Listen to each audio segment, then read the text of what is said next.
They didn't see exhaustion. They didn't see grief. They didn't see a woman running on coffee and stubbornness after the longest week of her life. They saw hoodie sneakers and a black woman sitting where they decided she didn't belong. And in that tiny, careless moment they lit a fuse they didn't even know existed. Yeah, that was the night everything cracked open. I'm telling you this like I'd tell a friend, not because I want sympathy, but because sometimes you live through something so ridiculous, so painfully revealing that you realize keeping quiet would be the real mistake. This happened at Harbor City International, one of those massive airports that feels less like a place and more like a machine that grinds people down. It was late raining sideways flights delayed tempers short. I'd just wrapped a brutal negotiation overseas 40-something hours awake, brain buzzing, body dead. My private flight was grounded for maintenance, and for once I was flying commercial.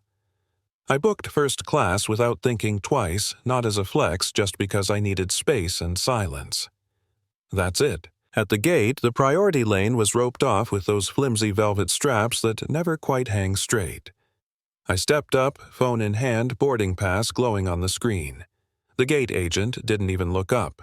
She lifted one finger like she was stopping traffic and said, "Economy boards later. You'll need to wait." I told her softly that I was Zone 1.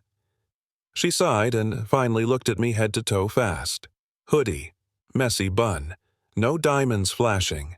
Her mouth tightened.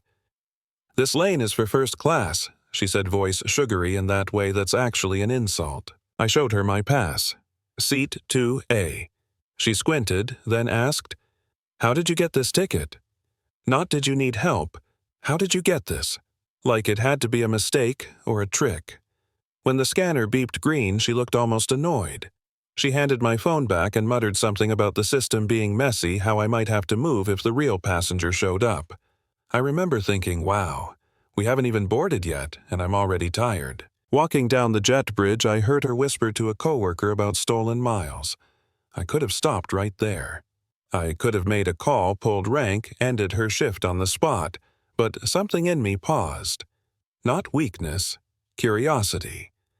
I wanted to know if this was just one person having a bad night or if this ran deeper. First class looked like a luxury ad. Soft lighting, polished wood seats wide enough to disappear into. I found my seat, stowed my bag, and exhaled like I'd finally crossed a finish line. I closed my eyes. I thought 10 minutes, maybe a drink, and then we're gone. Then I smelled him before I saw him. Heavy cologne, expensive and aggressive. "Excuse me," he said, already irritated. I opened one eye.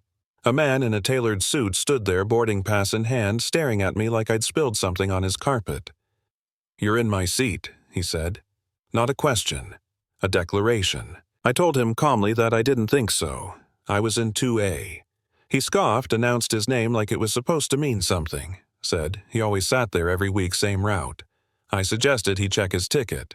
His face flushed. He snapped his fingers. Actually snapped them. "Flight attendant," he barked. She appeared instantly. Her entire posture changed when she saw him. Smile wide, voice warm. "Sir, what seems to be the problem?" He pointed at me. "She's in my seat." The smile vanished when she turned to me. "Ma'am, I'll need to see your boarding pass." I handed it over. She frowned. "This seat is usually reserved for our elite members." I told her it was paid for. She told me he was a premium customer. I told her contracts don't care about vibes. He laughed. Offered me cash to move. Called me sweetheart. Said economy was just fine back there. I said no. My heart was pounding now, not from fear, but from that familiar sting, the one that says, "Here we go again." She checked her tablet and froze. His seat was actually across the aisle. Same layout, same space. That should have ended it. But he didn't want that seat. He wanted mine. He said they always fixed it for him, that someone else usually got bumped. He said it casually, like it was normal. She hesitated. Then she chose him. Told me I needed to move to keep the boarding process smooth. When I refused, he leaned closer, invading my space, and suddenly he was uncomfortable. Suddenly, I was aggressive. You know how that script goes. They called the captain. He listened to him. Barely looked at me. Told me I could move to economy or get off the plane. His plane, he said. I asked him to check the aircraft registry. He didn't. He told security to escort me off. So I stood up quietly, grabbed my bag, and walked off. No yelling, no tears. Just resolve. Back in the jet bridge, I stopped, took out my phone, and made one call.